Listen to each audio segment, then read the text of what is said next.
Okay សួស្តីអ្នកគ្នានៅក្នុងវីដេអូនេះយើងនឹងធ្វើការសិក្សាទាក់ទងជាមួយនឹង table in HTML ហើយទម្រង់ table នៅក្នុង HTML គឺមិនមែនជា stock ទេណានៅក្នុង HTML table គឺជាតារាងមួយដែលគេសង់ឡើងណាគេធ្វើការ create ឡើងវាមិនមែនជា stock table យើងធម្មតាទេអូខេអញ្ចឹងកុំឲ្យខាតពេលយូរតោះឥឡូវយើងចូលទៅកាន់វីដេអូយើងតោះ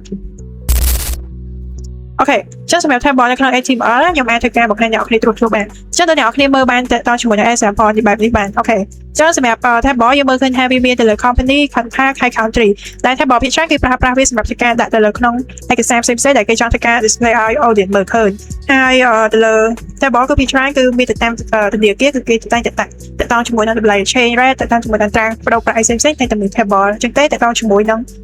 លេខទូរស័ព្ទអីចឹងប្រព័ន្ធរបស់ប្រទេសអីចឹងទៅអូខេនេះគ្រាន់តែជាឧទាហរណ៍មួយចំនួនតែប៉ុណ្ណោះហើយនេះគឺជា table ដែលខ្ញុំយកចេញអំពី WC School ឲ្យអ្នកនរគ្នាមើលអូខេឥឡូវនេះយើងអាចសាកចូលពាក្យថា try yourself អូខេចឹងនៅកន្លែង table នេះយើងមើលឃើញថាគេមានទៅលើ TR TH ហើយជាមួយ TR TD តែលក្ខណៈរបស់វាមានលក្ខណៈខុសគ្នាបែបម៉េចយើងនឹងសិក្សានៅក្នុងវីដេអូនេះអូខេចឹងនៅក្នុង table យកមុនហ្នឹងយើងមើលឃើញថា table គឺវា has three ដែលយើងត្រូវការសិក្សាទៅដល់ក្នុងហ្នឹងគឺទី1តើតជាមួយនឹងមួយដំបូងគឺ TR អូខេ TH ហើយជាមួយនឹង TD តែលក្ខណៈ3ហ្នឹងវាគេមានលក្ខណៈបែបម៉េចហើយ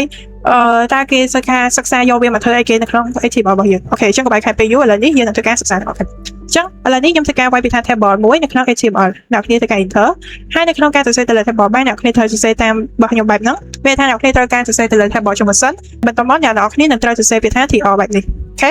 TR នេះគឺមានន័យដូចនេះចឹងសម្រាប់ TR ខ្ញុំអាចធ្វើការតាក់ទងជាមួយ example អ្នកគ្នាមើលបាន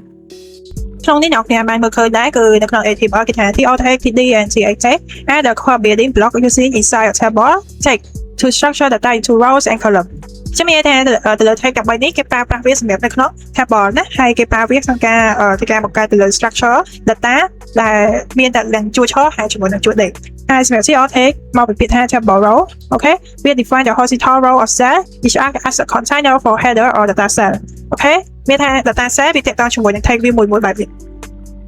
នេះមួយ cell ហើយនេះពី cell អញ្ចឹងទៅណា cell គឺនិយាយថាមួយកាយ cell របស់គេហ្នឹងហើយសម្រាប់ TH គឺមកពីពាក្យថា table header define your header cell មានថា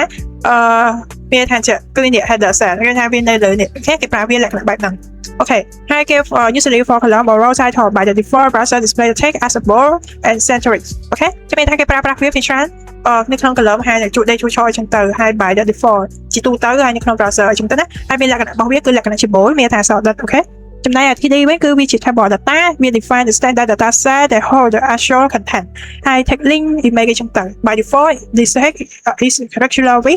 vague and less aligned អូខេជំនាញថា table data គឺគេប្រើប្រាស់វាសម្រាប់ធ្វើការដាក់ data ទៅនៅផ្សេងៗនៅក្នុង table ដូចគ្នាតែមួយដូចគ្នាទៅហ្នឹងនេះដែរអូខេអ្នកគ្នាបានមើលចឹងអូខេចឹងឥឡូវនេះកុំឲ្យខាតពេលយូរឥឡូវខ្ញុំនឹងមានទៅលើអីគេ TR មួយដែលខ្ញុំបាននិយាយដូចមិញហើយខ្ញុំបាននិយាយរៀបរាប់មិញហើយនៅក្នុង TR នេះខ្ញុំនឹងមានទៅលើ TH គឺជា header ណា table header អូខេអញ្ចឹងខ្ញុំមានសរសេរ TH ចឹងនៅក្នុង header នេះផ្នែកក្បាលយើងចង់ដាក់អីគេឧទាហរណ៍ថាខ្ញុំមានទៅលើ name អូខេហើយនៅក្នុងនេះខ្ញុំមានទៅលើ page ហើយជាមួយនឹង ID បែបនេះចឹងអូខេបន្តមកនៅខាងក្រោមនេះយើងត្រូវបង្កើតទៅលើ TR មួយទៀតដែលនៅក្នុងនេះយើងផ្ទុកទៅលើ TD តែវាជា table data ប៉ុន្តែកន្លែង TD បែបនេះអ្នកនរអាចធ្វើការសរសេរចឹងក៏បានឬក៏អ្នកនរសរសេរបែបចឹងក៏បានដែរអូខេក៏វាចេញឲ្យយើងដូចគ្នាអូខេចឹងឧទាហរណ៍ថាខ្ញុំមាន3ហើយនៅកន្លែងនេះខ្ញុំដាក់ឈ្មោះថាខ្ញុំ Money អូខេដាក់ឈ្មោះថា Money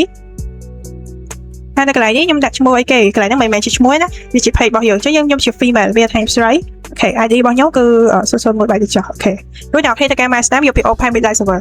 អូខេអញ្ចឹងអ្នកគេបានមើលឃើញនៅកន្លែងនេះគឺយកបានបង្កើតទៅជាតារាងមួយទៅអញ្ចឹងដើម្បីធ្វើការបង្កើតសុំជុំវិញនេះគឺនឹងធ្វើការសិក្សាទៅលើមេរៀនបន្ទាប់ហើយជួបគ្នាអ្នកគ្នានៅពេលទៅ